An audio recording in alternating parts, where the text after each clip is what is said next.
Malaysia kecewa, Majlis Keselamatan PBB sekali lagi gagal buat resolusi gencatan senjata. Fadilah beritahu tidak wujud draft perjanjian berkaitan tuntutan peruntukan kepada wakil rakyat pembangkang. Kerajaan Persekutuan hormati keputusan Sarawak tangguh daftar padu. Akmal Bidas Maidin, isu kalimah Allah adalah isu akidah melebihi kepentingan jaga ekonomi.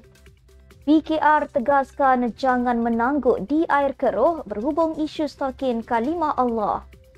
Orang ramai diminta henti perbuatan hina agama di media sosial.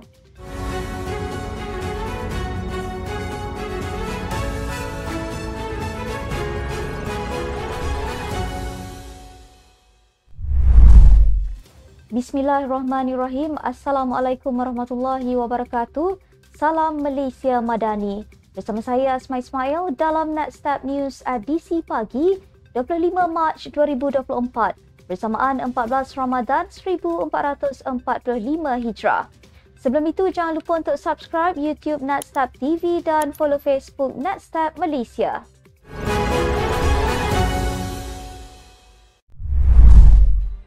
Menteri Luar Datuk Seri Muhammad Hassan memberitahu Malaysia kecewa Majlis Keselamatan Pertubuhan Bangsa-Bangsa Bersatu PBB sekali lagi gagal membuat resolusi gencatan senjata dalam konflik Palestin-Israel.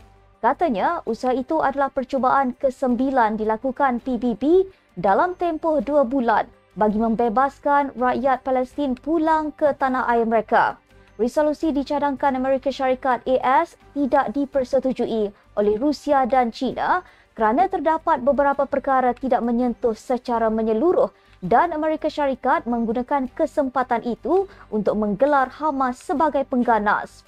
Katanya, Malaysia tidak bersetuju Hamas digelar sebagai pengganas dan resolusi itu juga tidak menyebut bahawa rakyat Palestin dibenarkan pulang ke kampung halaman mereka. Sebaliknya menyebut bahawa tebusan daripada Hamas perlu dikembalikan kepada Israel. Muhammad berkata, Majlis Keselamatan PBB akan mengadakan sidang tergempar untuk mencapai kata sepakat bagi isu tersebut. Menurutnya, Malaysia membawa suara tegas dan menyeru supaya pembunuhan terhadap wanita dan kanak-kanak khususnya dihentikan serta-merta. Timbalan Perdana Menteri Datuk Seri Fadilah Yusof berkata, tidak wujud draft perjanjian berkaitan tuntutan peruntukan kepada wakil rakyat pembangkang dengan kerajaan madani seperti didakwa oleh pemimpin Perikatan Nasional PN. Ketua Whip Kerajaan Perpaduan itu berkata, tiada sebarang draft dokumen diserah atau diterima semasa pertemuan beliau dengan Ketua Pembangkang Datuk Seri Hamzah Zainuddin di Parlimen pada 19 Mac lepas.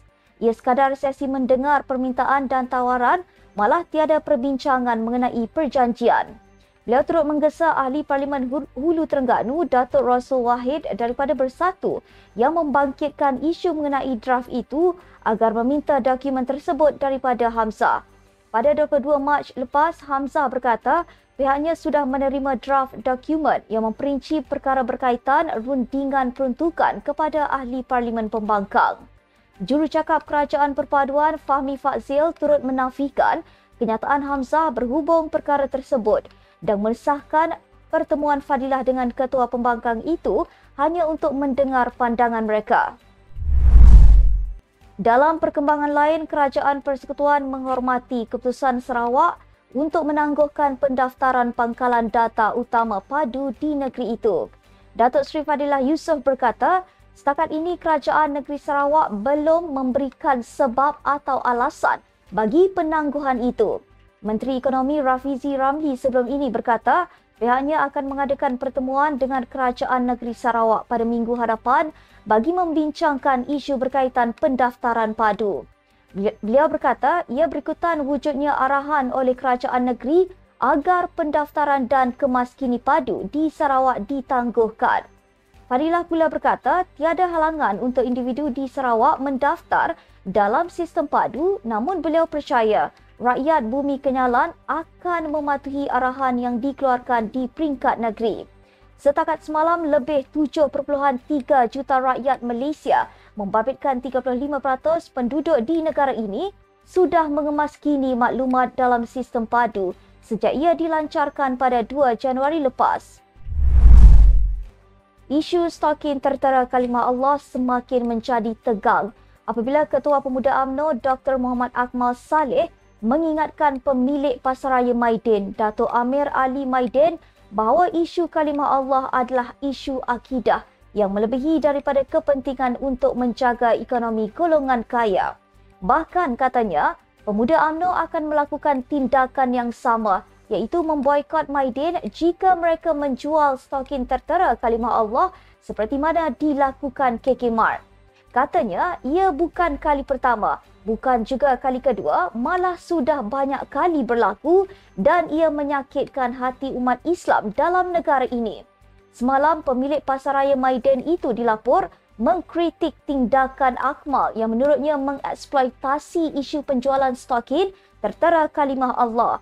Dalam pada itu, Akmal pula berkata, apa yang dilakukan oleh Pemuda UMNO adalah bertujuan untuk mempertahankan kesucian agama Islam. Katanya, mempertahankan kesucian Islam jauh lebih utama berbanding mempertahankan ekonomi pihak tertentu.